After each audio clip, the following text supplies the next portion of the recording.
Good afternoon and welcome to my channel where we talk all things true crime. If this is your first time here, welcome. I hope you appreciate today's case coverage. And if you're a returning subscriber, welcome back. Thank you for joining me for yet another upload. Today we will be discussing the new interview that Ethan Chapin's mom, Stacy Chapin, did with the Today Show.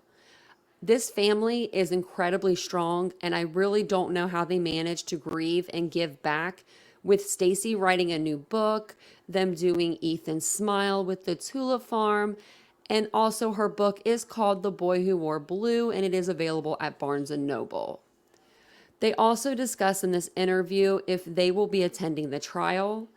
Stacy said that they will not be attending the trial and that it will not change anything. I have a feeling that they are against the death penalty. This is just my opinion. So if Maddie and Kaylee's families are for the death penalty, they will take in account everyone's opinion. So I wonder if this could affect the trial and if they are going to pursue, the death penalty. Drop your thoughts in the comments below, and I will see you guys on the next live or the next video. I'm going to go ahead and play this video here for you guys. Also, don't forget to like, subscribe, ring the bell for the notifications, and share on social. I really appreciate you guys being here and supporting me today. Thank you so much. As the families of the 4 University of Idaho students who were killed last fall cope with this unimaginable grief, they are also finding touching ways to remember and honor their loved ones. In a moment, we're going to talk to Ethan Chapin's mom, Stacy. But first, a closer look at the case and their tributes. More than 6 months have passed since the murders at King Road, when Ethan Chapin, his girlfriend Xana Kernodle, and best friends Madison Mogan and Kaylee Gonsalves were found stabbed to death in this house near the University of Idaho campus.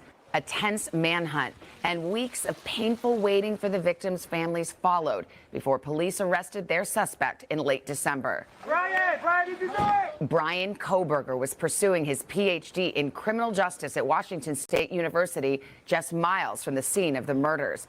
Investigators say DNA evidence, cell phone records, and video surveillance link him to the scene that night. Kohberger's trial is set for October, the judge entering a plea of not guilty for the 4 murders after Kohberger declined to enter one himself. Ethan Chapin's family has watched from afar while holding close their memories of a beloved son and brother. He loved everybody and everybody loved him. Everybody wanted to be around him. Ethan's parents, Stacy and Jim Chapin, are honoring him through a foundation named Ethan's Smile. It gives scholarships to local students to attend the University of Idaho. That kid has touched more lives. We say in our family, if we touch as many lives as he did in his 20 years, this world would be a better place. Ethan was a triplet. His 2 siblings still attend the university.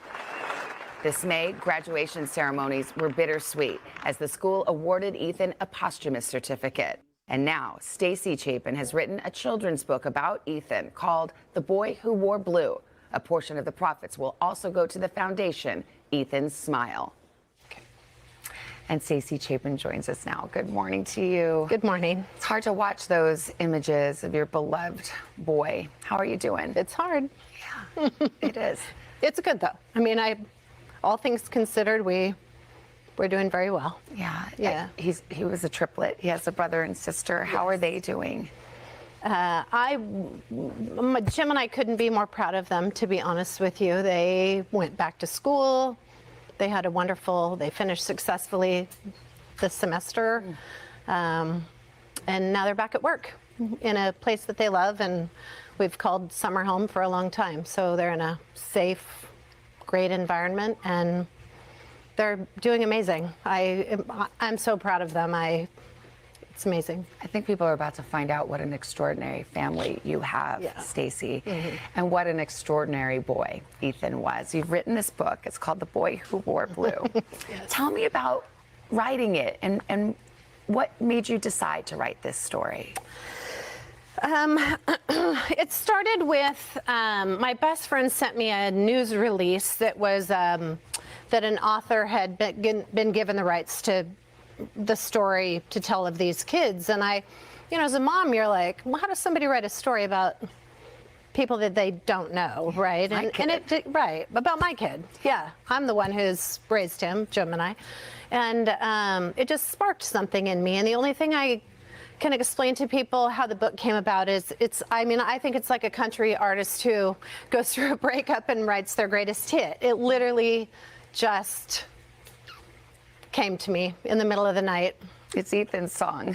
It's everything. Yeah, it's the best I can do for him.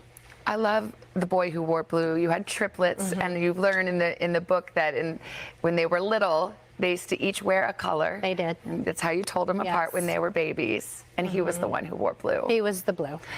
He was a very special young man. Everybody says it. Tell me about him. Yeah. He was that way from the very beginning, to be honest. He was born happy. He was just magnanimous, kind of. I don't know really how to explain it. What we find more interesting is how many lives he touched that we didn't even know existed. It's incredible. I mean, I tell people if I touch as many lives in my lifetime as he did in 20 years, he just swarmed to every room. He had a wonderful smile. You hear in those stories now, people are calling you and saying, I remember when Ethan did this or that. Yes, or strangers. Yeah. The strangers have been amazing who have come up to us, and it always started the same way. You know, you don't know me, but I have this story to tell you. Yeah. What does that do for you? Is it comforting? Is it hard to kind of share your grief with this high-profile story and it's so public? We learned our family has always tried to help everybody, and we came upon the Sigma Chi boys the morning after, and in that moment we realized that not only that it wasn't just our family healed one way, but everybody needed to heal from this, and we saw it in an instant, kind of seeing all of his friends, and it's just gone from there. It's literally we've been reached by people across the world, and it just we can see that everybody needs to heal from it, and it feels good. You have extraordinary strength. Yeah. You and your husband seem to have this resolve. You say if people want to talk to you about it, it's okay to talk about. Yes. It's not the elephant in the room. Yes. You want to talk about Ethan. Yes. Where does that come from, that strength, when you're dealing with the unimaginable? We just decided that, it has its moments, of course, right? But we get up every morning and we just decided that the best thing we can do is put our best foot forward, mostly for Mazie and Hunter. They deserve it. I mean, they didn't deserve this.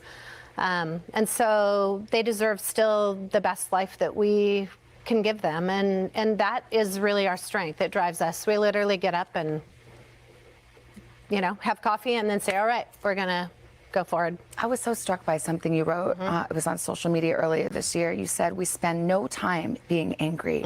That would be energy not well spent. Yep. And it still wouldn't change the outcome. Yep. We have to look ahead. Yes. That's your philosophy. Yes. It doesn't change the outcome. Even looking ahead at the trial coming up in October now, we choose to not, it does not change the outcome of our family, and it's energy that we need to put into healing our kids and, getting back to a new family dynamic and working on that. And so we let the prosecutors do their job, and we do our job in our family. Do you think you'll come to the trial or attend it? Nope. Yeah. Too hard. It doesn't change the outcome. Yeah. It just is energy that doesn't feel like it's well spent. Yeah. There's other places to put it. So. Ethan, as we said, was such an extraordinary young man, one of those light up the room type of people. Yep. What would you want the world to know about him? Now they know his name. What do you want them to know about him? Honestly, I think the world sees it in the photos. I mean, he's become this look at him, we're looking at his pictures. He was just the greatest kid. Everybody loved him. He was warm, he was inclusive, he was the kid you wanted to hang out with, anywhere he was. He would play any sport, he'd play any cribbage game. I mean, he just was always game to participate in anything with a big smile and a warm heart. He was kind. Well, Yeah. we can see where he gets a lot of those Truly. attributes from your family, a wonderful, supportive family. thank you. And I just have to show people you have the most beautiful new tattoo on your arm. Can we show it? It's his handwriting. I love you, Mom. Ethan. It's beautiful. From McCarty. From McCarty gave you. Yeah. Yeah. Stacy, thank you so Sweet. much. Highly encourage people to hear Ethan's story, the boy Yeah. who wore blue. Yep. As his mother tells it. Yep. Stacy, Thank you. so much. And you can find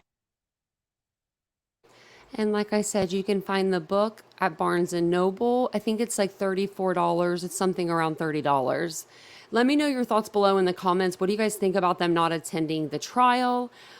They have incredible, incredible strength. I could not even imagine what they're going through. So thank you guys for joining me for yet another upload. Don't forget to subscribe to the channel. We're trying to hit 10,000 Titans to do our next giveaway. It's going to be a cash giveaway, so you can't beat that. I will see you guys all in the next video. Bye, guys.